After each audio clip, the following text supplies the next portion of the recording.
Welcome to the Sensible Socialist Podcast, a podcast for the rational left. We need to unite and work together if we're all going to get through this. Sounds like socialism to me. The amount of people I see talking about socialism positively is actually staggering. Do you think, do you really think that a proletarian revolution is just around the corner in America? Grab your pitchforks and stab your mayor. Your hero, Obama. He's not my hero. How heroic he comes idiot. If Bernie Sanders were president, right, and he wanted to bring the same ideas as for socialism into this country, do you think that we would benefit? Yeah. But I just told you Venezuela is eating rats. But I just want people to have health care. I don't want, Same thing Hugo Chavez. Oh my god. You people have, worms in your brain, honestly.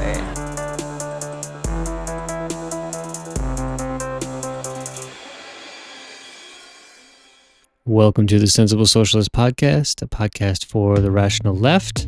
I'm your host, Kevin Gustafson, and in this episode, we talk to Ashton Rome.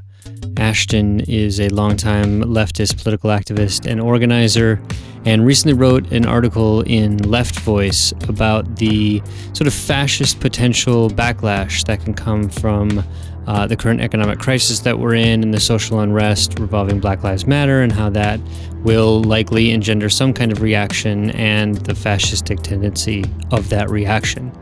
So that was the kind of basis for why we originally decided to talk, and then our conversation goes in a few different directions, but I always find Ashton's perspectives to be really spot on and usually get me to think about things that I might not have thought about.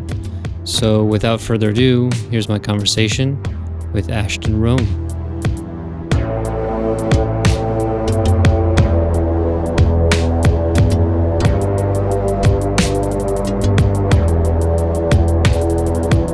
Ashton, thanks for coming on The Sensible Socialist. Of course. Thank you so much for having me, bud. For sure. Do me a favor, and before we talk about the article that you wrote and some of the stuff in it, give people a bit of a brief background about sort of who you are and how you got into, specifically how you got into more leftist ideas in politics and whatnot. Yeah. So my name is Ashton, from Central Jersey and Massachusetts. I moved to Mass when I was about 17. I got involved in politics because of my parents. They had, my mom had this bookshelf, had a bunch of Mm-hmm. radical books in there, Fanon and stuff like that. And I started reading it. And then one of my high school professors was high school teachers was was oh, I hear you talking about class and capitalism and stuff like that. There's probably this pamphlet you would like. I was like, oh, what? And he's like, oh, Communist Manifesto. So I started reading that, and I was like, this is cool. Mixed with the Fanon, it kind of helped steer me towards socialism. And then went to my first rally when I was I think 14 or 15 with my mom. It was back in the late 90s. There's a lot of issues of police brutality going on in Jersey. Christy Whitman was governor at the time, and there was a high profile case where this van was pulled over by the New Jersey State Troopers, and the car was backing up, and it was a car full of basketball players. And as the van was backing up, based on the direction of the police, mind you, the New Jersey State Troopers started opening fire, and it didn't kill anybody, but I think it paralyzed somebody. So, but then when I was older, the war in Iraq, Sure. 9/11 and the war in Iraq started, so that really got me into politics. And moving to Boston during a time when it seemed there was either construction with the big dig or a protest, that really helped. Yeah, so I think ever since I was around 14 or 15, I've been involved in activism. Just seeing the fact that a lot of the seeing the fact that electoralism hasn't really solved systemic racism, and also the war, which was important to me. That led me to really understand that it's unless workers organize, and especially the most oppressed sections of workers organize, we're not going to have liberation. Yeah. So you recently wrote a guest post on the Left Voice, and you were talking about the like the reaction potentially to the George Floyd protest sort of movement. Yeah. And you start off by describing the sort of carrot and stick approach that the ruling class uses. Give the 30-second explanation of sort of what you mean by the carrots and sticks. What is the carrot? What is the stick? Yeah, so the carrot is usually like reform, right? So basically, it's like essentially giving concessions, and so the concessions are basically have like an ideological component to it. So essentially, they want, when the state or corporations or basically ruling class generally gives reforms, they want to basically convince ordinary people that the system is able to be reformed, right? And basically saying that more radical reform is not needed, right? Mm-hmm. The stick is usually repression. And so the stick has like more a physical component to it, which is basically using coercion, like arrest, basically like surveillance, etc., on movements, to basically, at least with the ideological component, to basically say that like this is what happens if you step outside of like the bounds of like what's acceptable. Particularly in times of crisis, the balance usually like moves more towards coercion than reform, especially if reform is not able to kind of bring the situation back to stability. It's a quicker answer. So yeah, so the when I thought about it, I was thinking like you can see the carrot and the stick in action in terms of the Black civil rights movement in the 60s, where you have the sort of movement for reform, Civil Rights Act and things like that, and you have a certain reform that kind of says like, oh yeah, right, we'll get it so that your civil rights are equal, so like you're equal now. And at the same time, you have the COINTELPRO program, destroying the Black Panthers and the wider left movement, and so you can have obviously both of these things going on at each time. And I think the one of the things that you talk about that I think was interesting is, as the country shifted towards neoliberalism, you also have this co-optation of the Black civil rights movement into a sort of second. There's been with like Thurgood Marshall, I think it's like big about Black capitalism and stuff like that. So you have this kind of revival of Black capitalism and then the Black faces in high places idea. And I was just kind of wondering about this sort of co-optation of more radical Black organizing, like in the 30s and 40s in particular, to this trickle-down social justice, Black faces in high places as a kind of causal mechanism towards feeding Black struggles for liberation into something that can work within the current paradigm and work to the advantage of the ruling class. Yeah, I mean, I think the answer is a little more clear when it comes to like trans issues right now. Just pivoting for a second, like I think it's really interesting that like when we talk about trans and LGBTQ politics right now, where like the state has basically said like really nice stuff about us, like you have like more trans visibility, in terms of like media, you have more political representation. The reason I'm mentioning is that like it's, especially for our generation, it's more normal for us to see like Black folks in positions of like political power, less so with trans folks, and just because like we're in that process, and I'm making this point that way. But at the same time, like we've also seen massive inequality, right?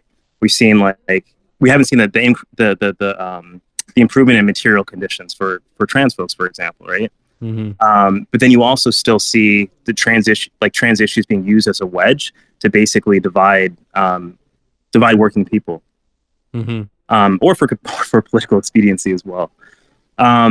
So basically, like, I would say that, like, particularly, like, when you think about like the times of like neoliberalism, where you have this kind of rolling back of the state, you also had it during a time where you also had like rising inequality, right?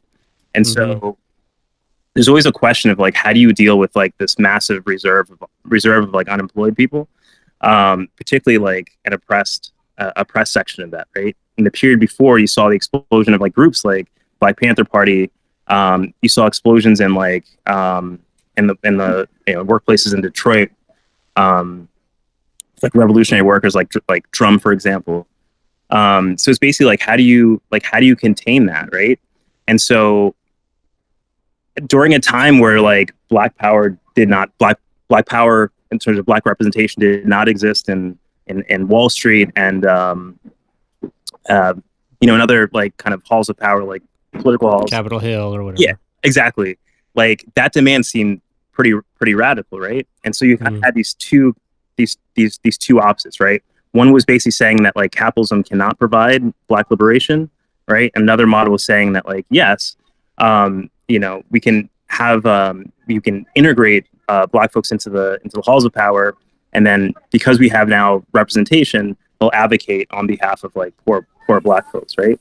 The problem is that like especially in our situation now, like we've gone through experience of like the first black president, and we've seen that like the material conditions for black folks have actually like decreased, not just because of Obama, it's because of objective conditions, right? And then you also have cities like Baltimore, for example, where like most of political representation, if I understand correctly, is like are black. But then also like, if you look at integration in the police force, like in a city like Philadelphia, right, where like the population is really reflective. Sorry, the police demographics are really representative of the population demographics. It hasn't actually meant that like policing is more fair, right, or whatever. Hopefully, I'm answering your question. No, that's it. I mean, I think there is this idea. It's a very false notion to me that you have this. One of the ways to right the original wrongs of like slavery and segregation and Jim Crow is to shift the balance and to make sure that you do have black people in positions of power so that young black kids can see black people in positions of power and say, oh, I can do that too. Yeah. But when you have we have enough data to show what happens when you have a situation where the people in power are black, and what you find out is that it doesn't really fundamentally change a whole lot. Yeah. The police force is still doing the same thing. You're still having abusive police practices and things like that because the change in leadership is not significant enough. Simply based on the color of one's skin, because the role in which you play and the people in which you serve may be the same, and if that's the case, then all of the, like you said, the objective conditions haven't really changed for anybody. Yeah. Simply it's who is in power. It's what they look like that's different, but how they function is exactly the same. Exactly. So you're not actually changing like the fundamental economic and social relations that much. I mean, the thing is that like, because there is some progress that's obviously represented by having more black folks and people from oppressed backgrounds in halls of power, right? But I think liberals, for example, they over exaggerate the impact of that, right? So I think particularly for trans folks, like seeing folks that are trans, like in the media, for example, like that makes it more likely for folks that are feeling like their gender, for example, like basically doesn't match their outward expression. Mm-hmm. It gives them that option, right? It also like it's just like for a lot of black kids, like basically seeing folks in position of power kind of clashes against these like racist ideas that like, being black means that you may be really great at doing physical stuff and mental stuff. Leave that to the white folks. You know what I mean? Those sort of like really racial, racist stereotypes that exist. And so, yeah. That it brings me to like, I want to go talk about the reaction a bit like that, but to kind of get into that, there's been a lot of calls. I'm really curious about what you did talk a bit about the calls to defund the police in reaction to this as one of the sort of calls by the protest movement, which for me, one of the frustrating things about this movement is that there aren't a lot of clear calls. There's not a lot of there's not a list of demands. Like I think Black Lives Matter has a list of demands, but they're not, it's not found its way into like there's like four things that if these things were achieved, like the protest movement were to have achieved its goals. Like the goals are still very sort of amorphous or very highfalutin, like defunding or abolishing the police. And so I wonder how you, like, to me, seeing black people in positions of power is a good thing. It shows some modicum of advancement, but it doesn't fundamentally change the underlying conditions in which power needs to exert itself. Yeah. And my feelings on the sort of defund or abolish the police is that the role for coercive force by violence in a capitalist system is necessary, is like a necessary component. So any attempt to abolish the police without fundamentally rechanging the economic base of the society is like a project that is doomed to failure, because the police force are necessary to maintain the order of a fundamentally illegitimate and unequal system.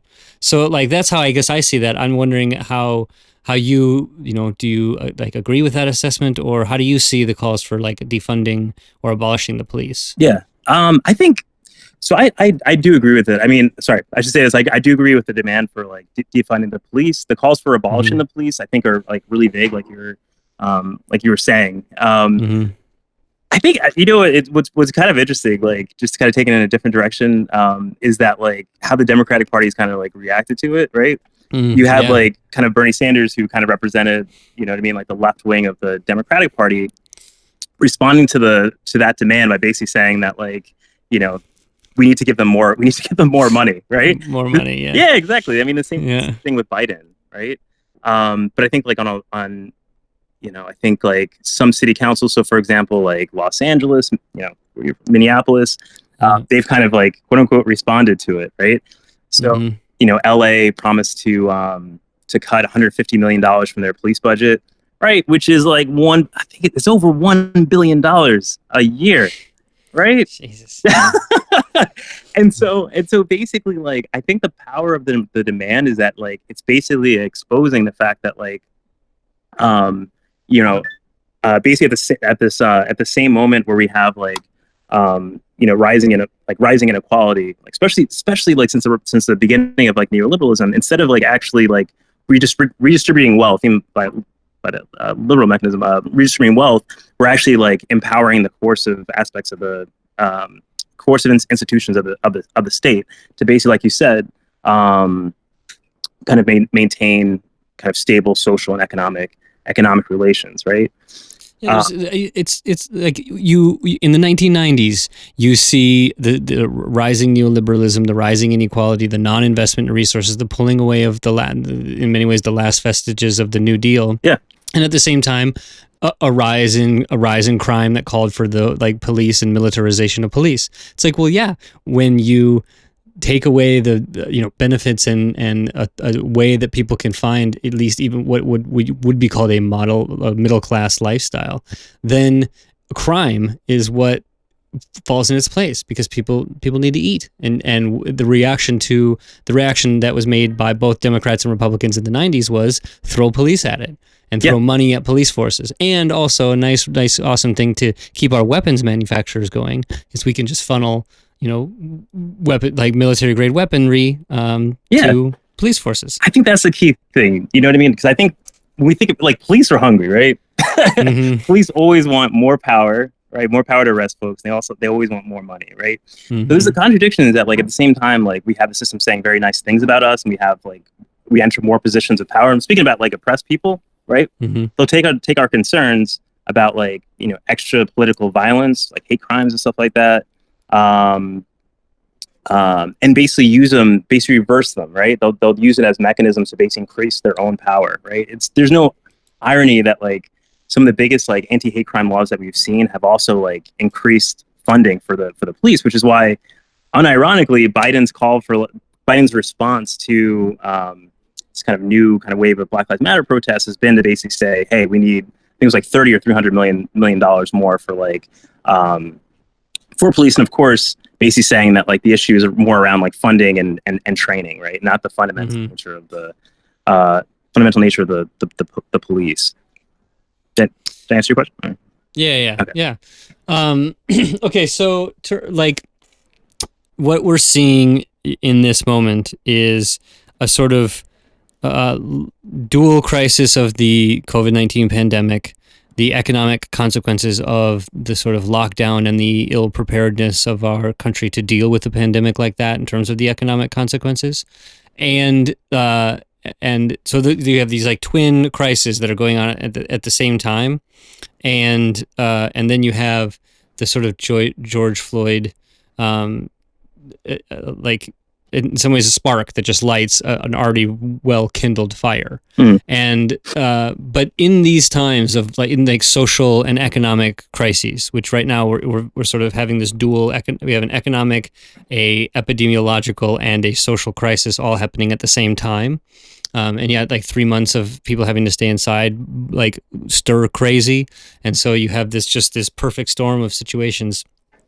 In those times, two groups usually benefit: the far left, so anarchists and Marxists, and the right, fascists and like religious zealots, depending on where you are.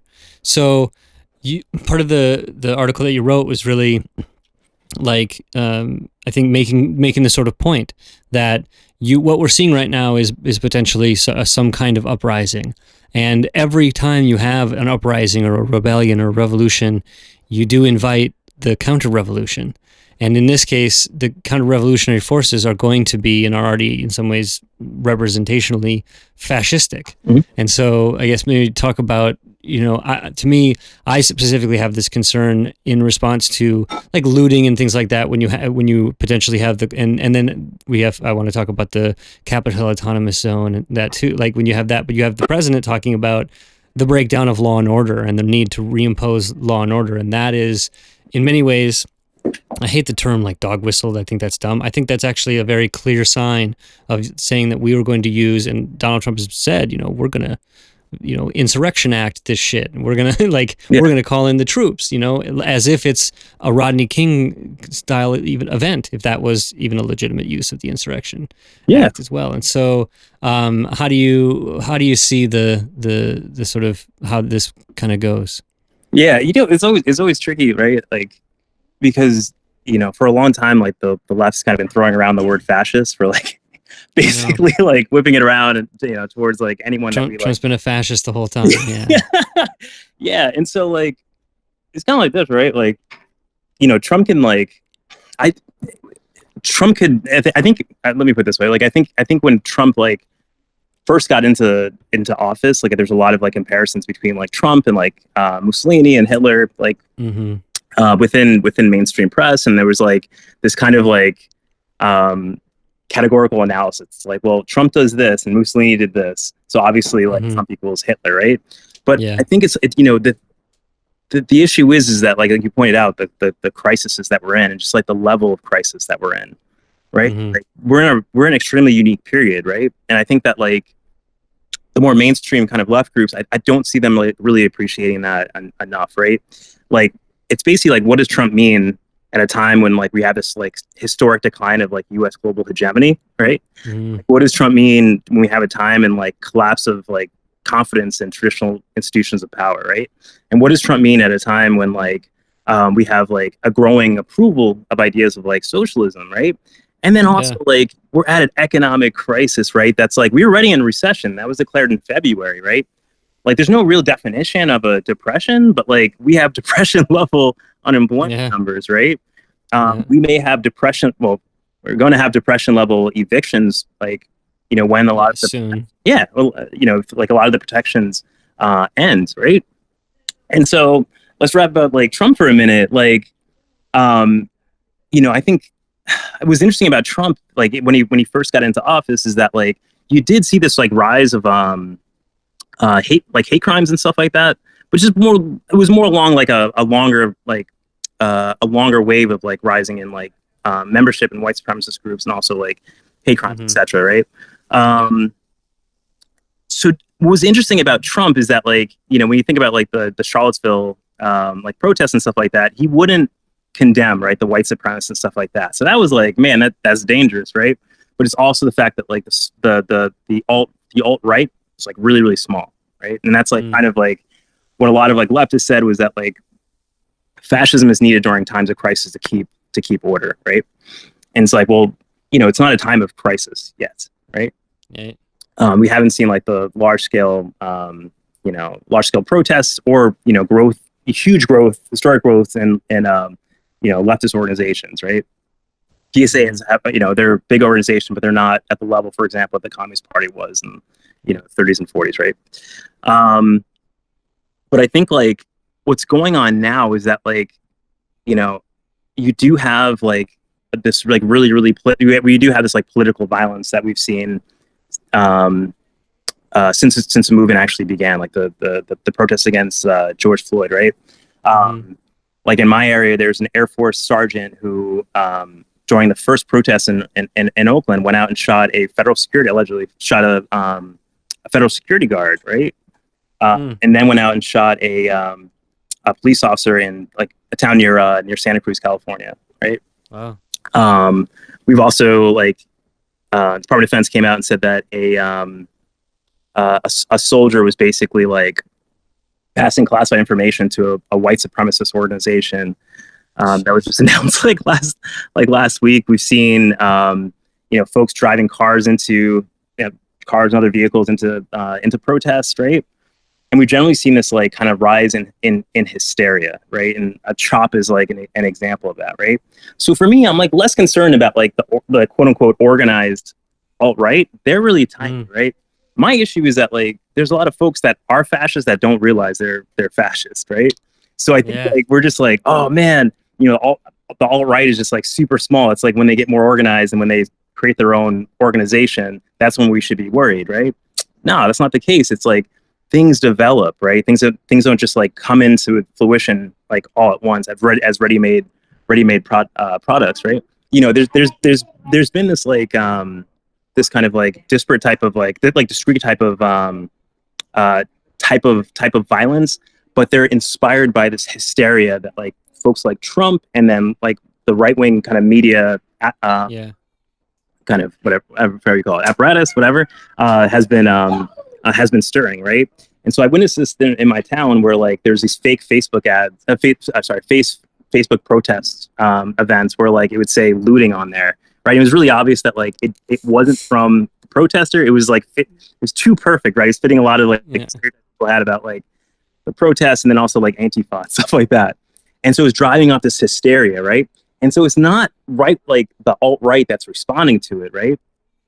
It's ordinary. It's ordinary folks that are responding to it. So we had like in my town, we had folks that were like likely armed and like walking, doing patrols in the town, right? We've seen this in other. This isn't like just isolated to the Bay Area, California. This is going on throughout the country. But then like let's look at that, right? But then at the same time, we also had this massive state repression really early on in the protest. I want to also note that like I wrote this article initially in the first week and a half of the protest, right? So right now it's like we're at a time where there's been like less protesting right now, so the article seems a little bit less relevant. But I think like there's a timeline to this protest, and we'll see an escalation later on, and then also like just the nature of the crisis will add kind of fuel to the fire. But let's do the fire. So the repression, right? So you saw like the mobilization of like 75,000 National Guard troops and the Air Force, right? You saw like drones at some protests. In DC, you saw the activation of like the 105th Airborne Division, right? Like there's this iconic photograph of like a Black Hawk helicopter like near the White House, right? Basically trying to disperse the protests there. Like folks that have been involved in protests have seen a lot of shit, right? This is at a level where it's like unprecedented, right? So the question for me is like, well, why are they coming down so hard right now? Right? Well, it's the fact that we're at a crisis point, and like you said, that like this period usually inspires like either socialist, communist, anarchist movements, right, or workers self-activity, or it also inspires the far right, right? The difference right now is that like we don't have the missing ingredient for the left right now is like is that we don't have leadership, right? We don't have the leadership that existed in the 1910s through the 1940s, right? There's no CIO or anything like that. And I think that's so I wanted to get part of the scapegoating and part of the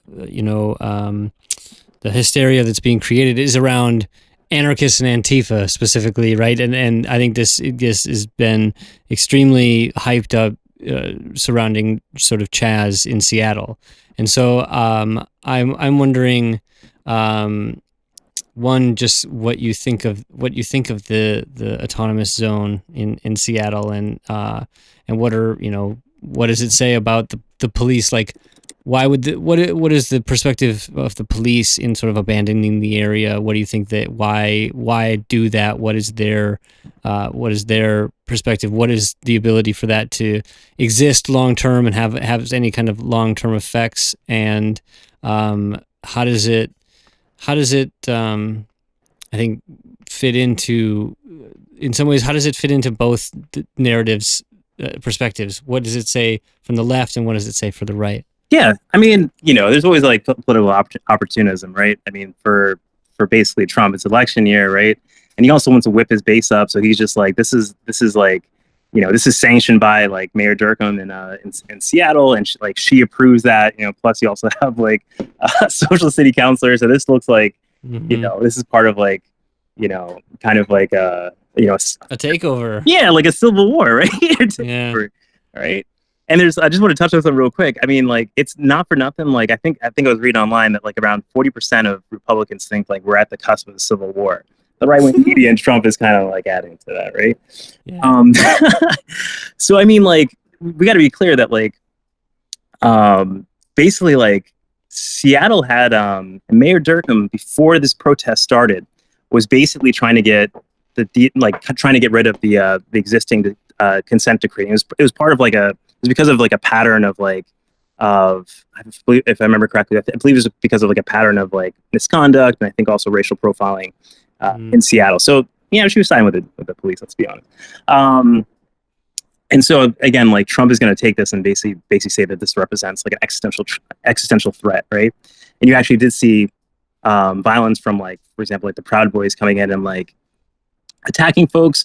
There was like a shooting, I believe, like last week that some folks speculated from the far right. So I think for the movement, like, I think at a time when like, momentum is kind of like possibly temporarily like kind of lessening. I think like CHOP, and I think like also some of the public assemblies that we've seen in like Detroit, for example, I think represent like a model of like what we can do next, and also like kind of like an escalation. And so like CHOP for the left, like, different people have different opinions on it, or like it represents different things for different people. For some folks, it represented like, Occupy, in a sense that like we need to hold this territory and like model it in other places, and then we'll kind of create situations of like dual power from this. For other folks, it's represented like a victory in terms of like having the police kind of like what do you call it? They had the police withdraw, and then they held the space, and they, they're using it as like an organizing space, like, and I think that's good, especially because like with COVID-19, there's really like not many places where you can actually have like such things as a General Assembly and stuff like that. Yeah. So I think it's good. It's like, not for nothing, like it's within the last 2 weeks we've seen like a lot of negative press come out about CHOP, like, for example, the shootings.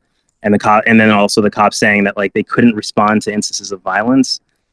And I think like in a way that's to basically like, I think they recognize that this is like this I think they really recognize that CHOP represents kind of like almost like a new phase, but like a new tactic in the movement, and they're like, we have to come down on this quick, or like create like opposition to it. I think they haven't come down on it quick because like the Seattle police have had like a lot of bad press recently, because of like they damn near killed somebody, but they're using like incendiaries or using like smoke grenades and stuff like that. So to answer your question, I mean, I think that it represents like an escalation. I think it represents a model which I believe folks in DC tried to do like outside the White House, like autonomous areas. And I think for the right, I think it like kind of Trump and Fox News, et cetera, are basically using it to basically create hysteria to kind of whip their base up.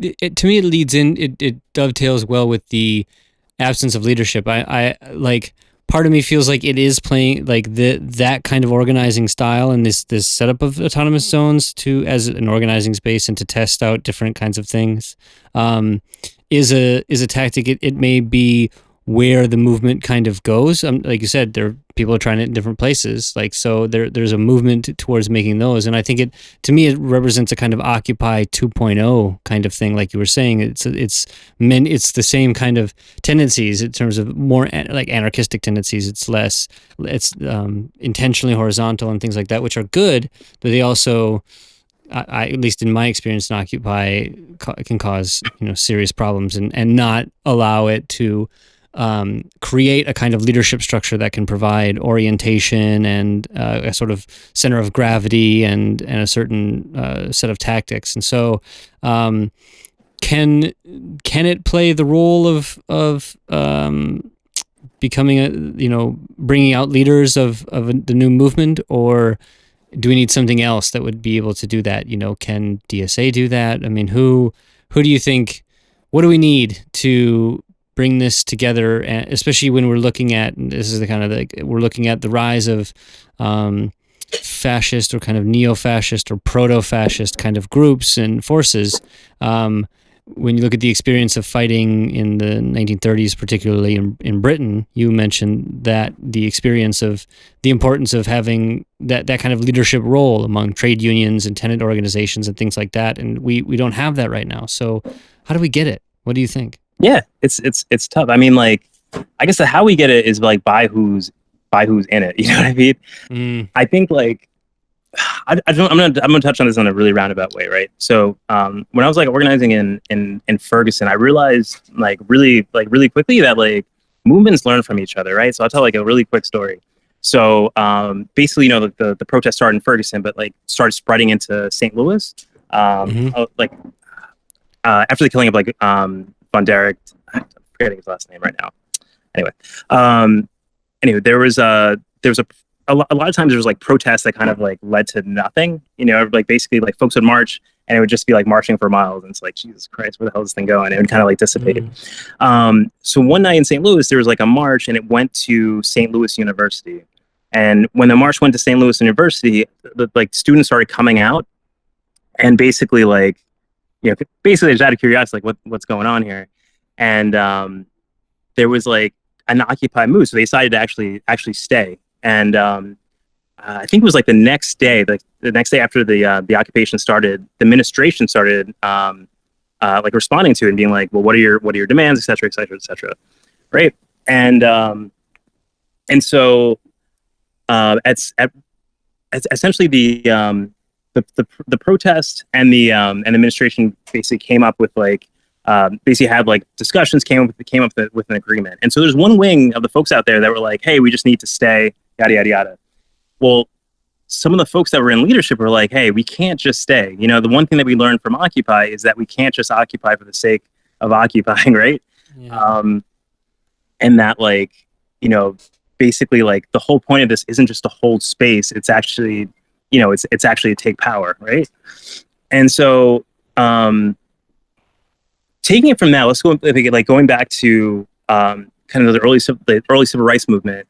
Folks were trained like about the need for organization, about the need for democratic procedure because of like Black folks' involvement in like unions like the IWW, and because of their involvement in groups like CIO, right? So they understood that like ideas of like democratic centralism, et cetera, et cetera, et cetera. And some of the organizers of the Montgomery bus boycott, for example, were veterans from like the labor struggle.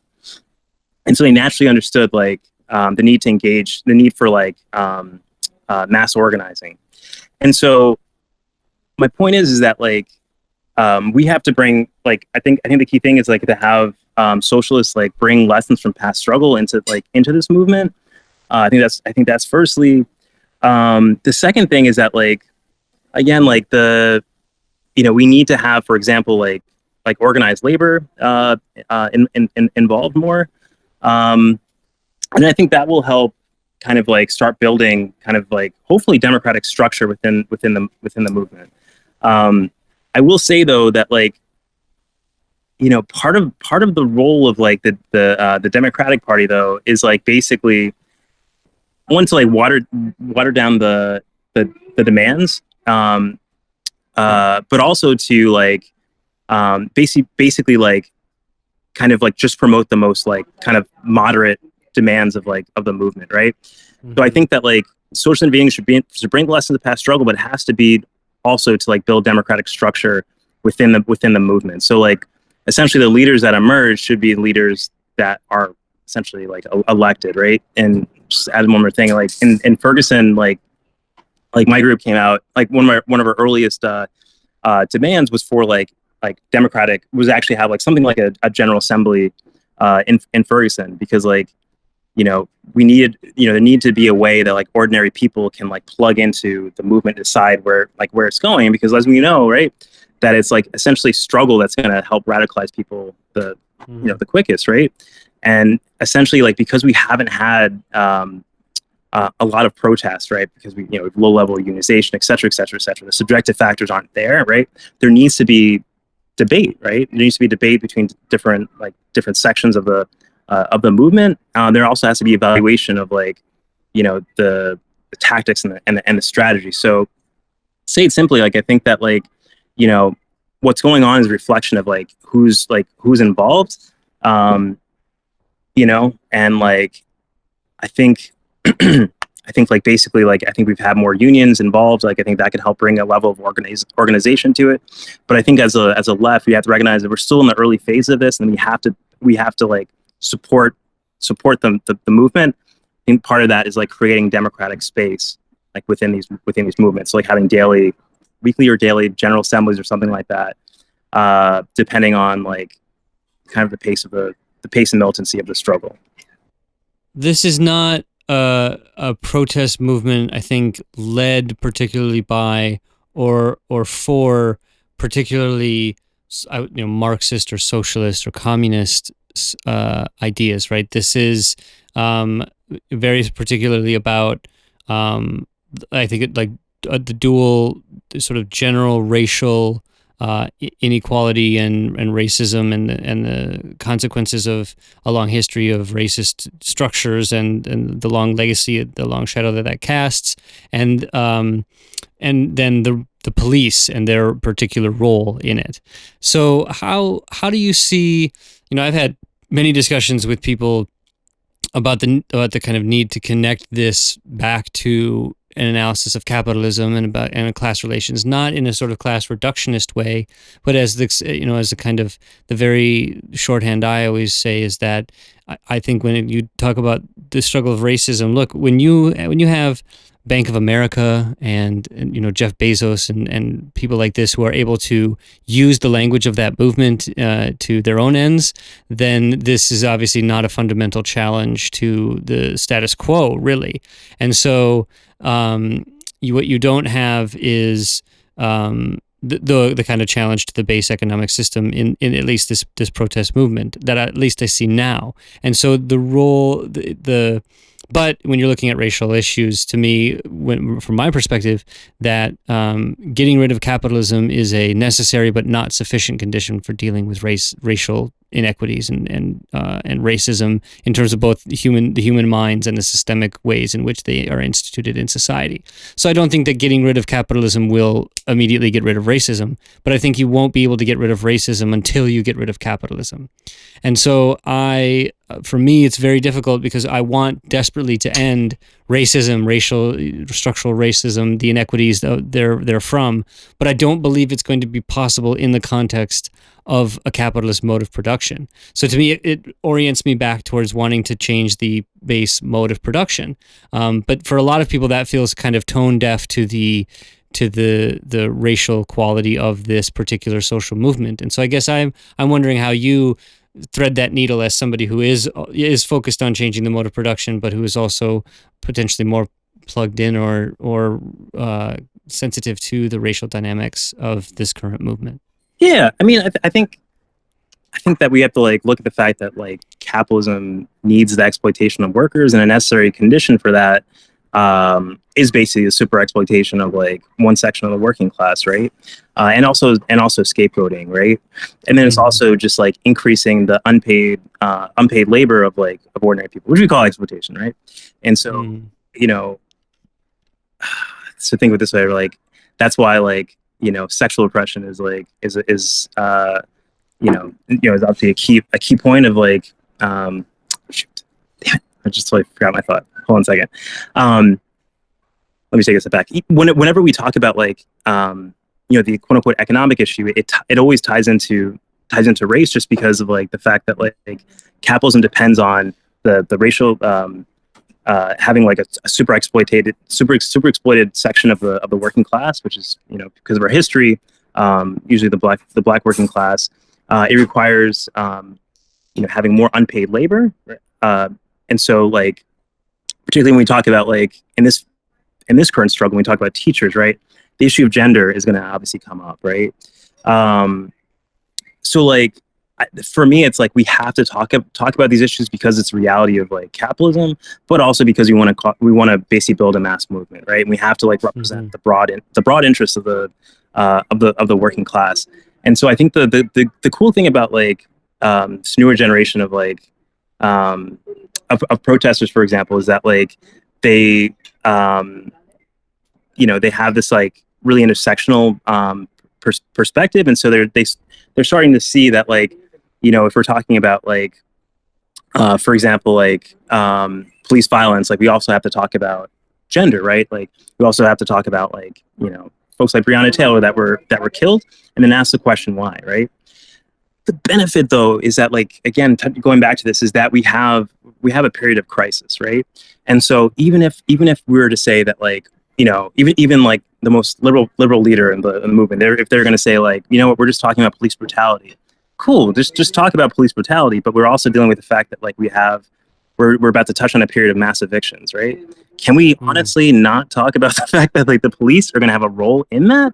So what is the meaning of like so naturally, my point is that naturally like the question of like the role of the police in a capitalist society, right? Because we realize they're doing it for profit, right? That's gonna come up, right?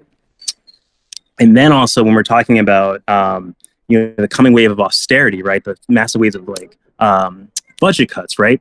Well, those are going to hit public sector workers the most, right? Like state workers, right? Well, I mean, it just so happens that like teachers are among like the largest section of like state employees, right?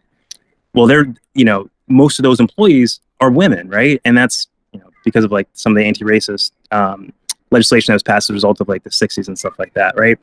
So my point is that like we ignore oppression at our detriment. It reminds me of, I think Lenin talked about it in What Is to Be Done, when he was in some ways critical of the people who are like solely focused on economic issues. And he's saying like, look, you got like students who have student issues, and you've got, peasants who have peasant issues, like in that Russian context. In the US context, you've got trans people with trans issues, you've got, race issues, you've got issues of all kinds of, it is the idea of intersectionality, which I really like the idea of intersectionality in terms of understanding the different levels of oppression and how they kind of stack on top of each other. I think that for me, the intersection is the base exploitation involved in this system and the basic oppression of the capitalist sort of system. And so to me, the intersectional idea can be helpful to get down to a kind of an analysis that brings it back to the base mode of production. But I do also see that for a lot of people in the movement, that is maybe going a bit too far. And a lot of times in the discussions that I've had, if I try to direct it back to a fundamental criticism of the base mode of production and its inherent exploitation and oppression, that is met with a kind of irreverence, or that's not relevant to this discussion. Like what we're talking about is the police, because the police are killing us, and you're talking about something sort of totally different. And so how do you see working against the tendency to not to understand the intersectional stacking of oppressions, but not relate it back to a fundamentally oppressive system on which the entire edifice rests? I think the problem is that like for example, like Democratic Republican Party, I think they realize that again, this is a moment where we can have like a mass multiracial, multi-gender, etc. Mass movement that really challenges like the ruling class, right? And so always in times of movement anyway, particularly the Democratic Party, just because of its relationship with movements, they basically want to water it down as much as possible. That essentially like the demands, make sure the demands don't like challenge the interests of like the ruling class, don't really touch on the profits, right? So that's why they're more interested in having more like political changes, right? Offering more like political rights. For example, when it comes to like the police, having more quote unquote community policing, they want like more surface kind of changes, right?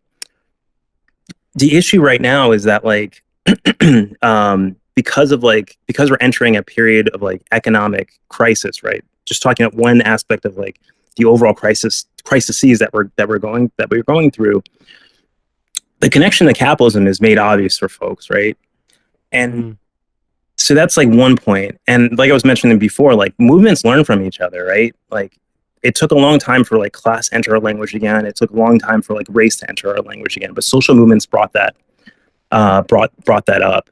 And I think that like the fact that you have like unemployment that's at like depression levels, right? And then you also have, for example, like you're also going to have like mass evictions and stuff like that.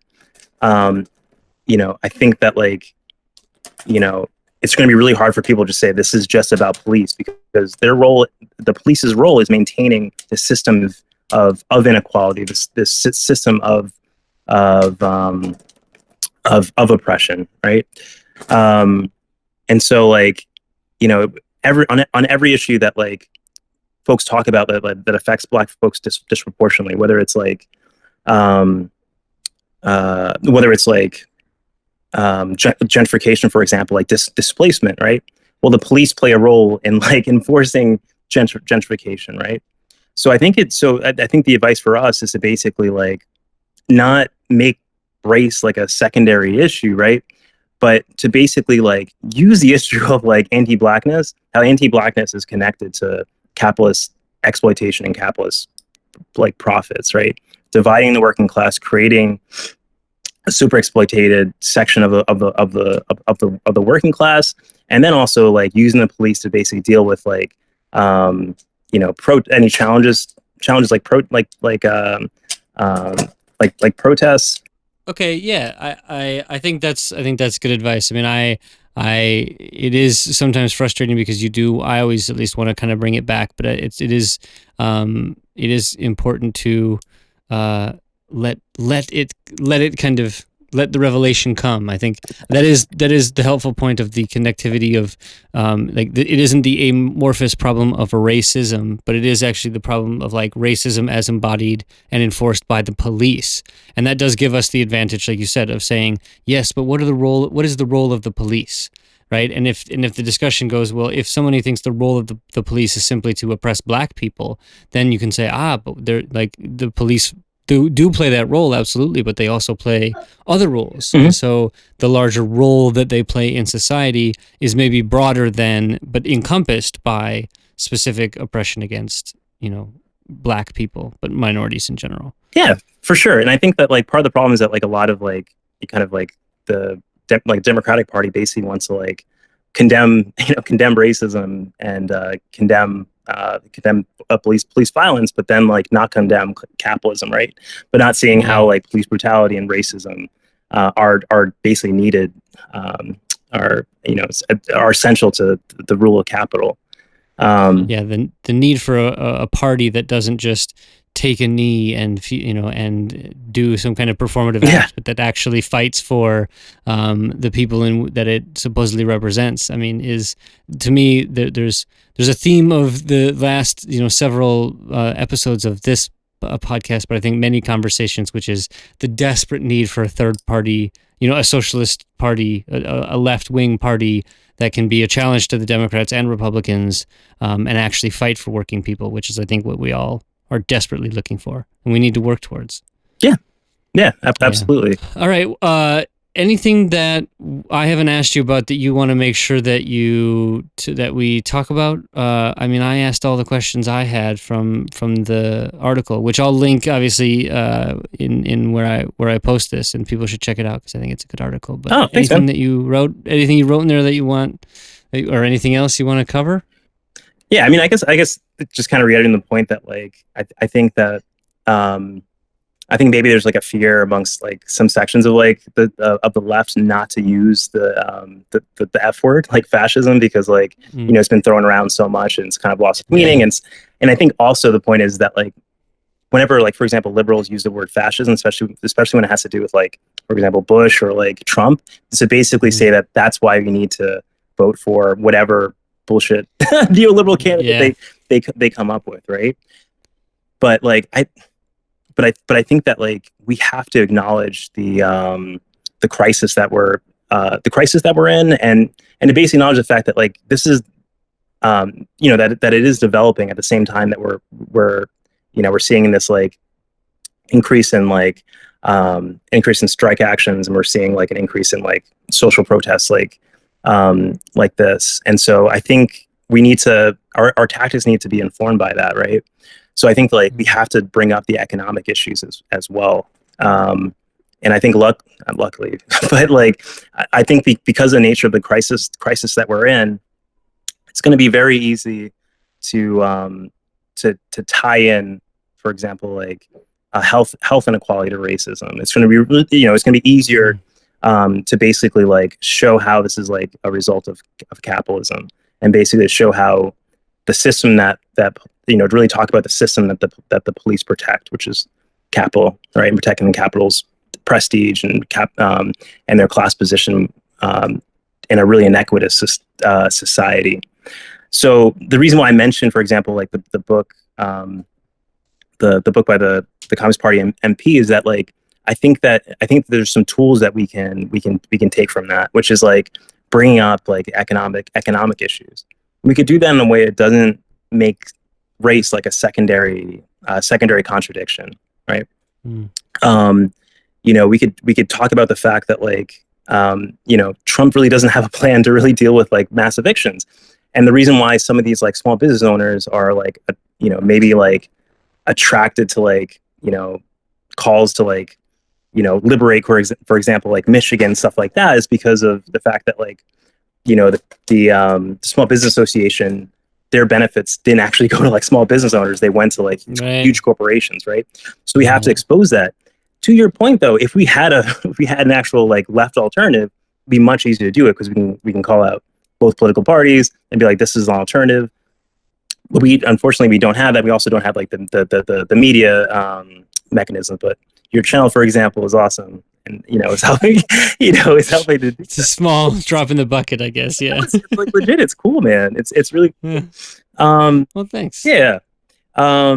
So I think that's like part of the issue, and I think that like what's also going to be important is that like we talk about the full picture of like the coercive mechanisms of the state, right? I think Sanders, brought the fact that we need to cut to like the military budget. I'd absolutely agree with that, because we can't just talk about Black lives in the States. We also have to talk about Black lives in the rest of the world, right? Yeah. The cool thing though in Ferguson during the beginning was that like Palestinian activists were basically putting out solidarity, right, immediately, right? So folks started saying like, damn, it's really obvious that the IDF, for example, like it basically like helps to enforce Israeli apartheid, right? Well, damn, like what does that mean for police in the United States? Mm-hmm. Then they're also sharing tactics and stuff like that. And my dude, like how amazing would it be, right, if those connections between protesters here started drawing the connection between folks like fighting against like Chinese Communist Party oppression in Hong Kong, right? You have these two movements learning from each other, right? But then also talking about like, the fact that like capitalism is also an international system, right? And that the international working class basically uses these tools. It uses like these coercive institutions like the police and military to basically like to essentially keep power for the ruling class. And essentially, like, we shouldn't be seduced by nationalism. We have more in common with the international working class. And I'm having a tangent here, but like, the reason why I think it's important, and this is like kind of my worry, dude, is like, I think about like the Reichstag fire, like some incident like this, where like, that can help consolidate power. And that's where I worry. That's really where I worry, right? So my worry is that we're going to have, God forbid, like another terrorist attack, and it kind of act like how 9/11 cut across like the anti-globalization movement, right? So that's number one. I'm also afraid this motherfucker's not going to actually, he's going to lose the race, right? And then actually power. Right? And a terrorist attack around the time of the election would be the justification, right? Would be the perfect justification. And so it is quite the worry. And the next 6 months are going to be very telling. It's a tinderbox, you know what I mean? It's a tinderbox for us. It's a tinderbox for them as well. Exactly. You know what I mean? And it doesn't take much. And as we've seen it, especially as the fragility of the system is fairly obvious to sort of everybody too. And so that's obvious to everybody, not just us. And so we gotta keep our eyes open. Yeah, and I would just really touch one last thing on when you were mentioning like the anti-anarchist stuff. You know, like I think there's a tendency to kind of see like anti-communism and anti-anarchism as just like, you know, it's more about like the labor movement. But we also have to talk about the fact that like anti-communism in the States has always had like a nativist and always had like a xenophobic and racist aspect to it. Right. You know, so like, you know, this is to the point that like the race question isn't a secondary contradiction. And my other worry is that like, because particularly like I'm in California, we've had some advancements in like protections for like undocumented immigrants, right? Imagine during a situation of like,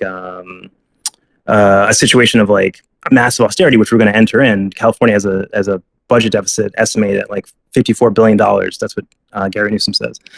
That like it's going to cause a situation where like folks are like, you know, it would be very easy to pit undocumented immigrants against workers or vice versa.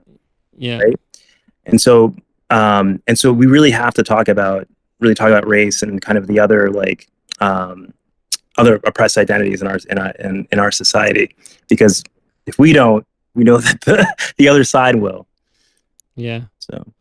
And we at least have the benefit of not doing it in an exclusionary manner. And we don't have that. We can take advantage of the inclusivity zeitgeist and recognize that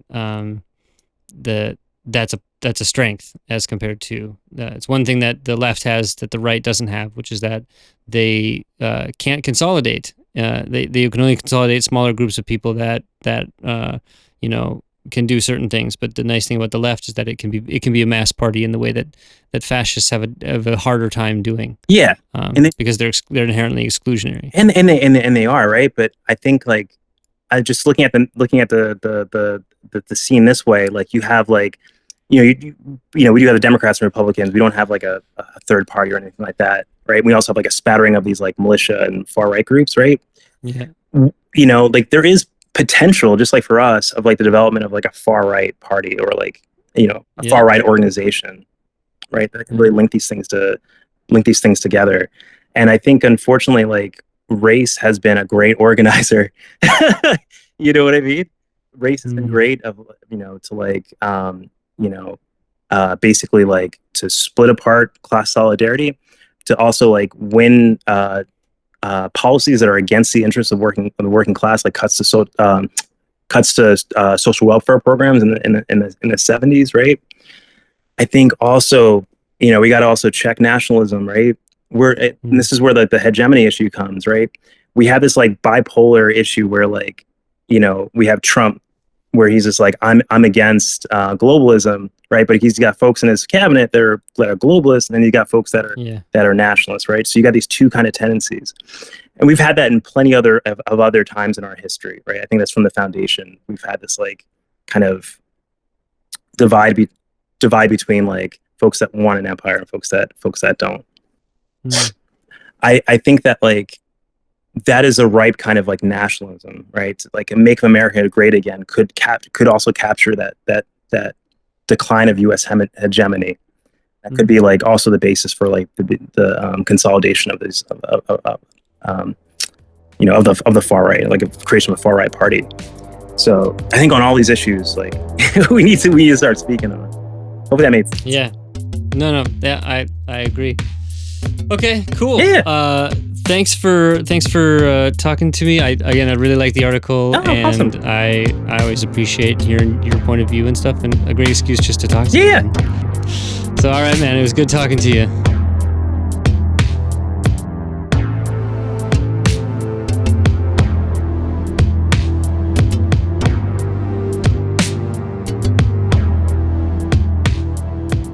Thanks for listening to this episode of the Sensible Socialist Podcast.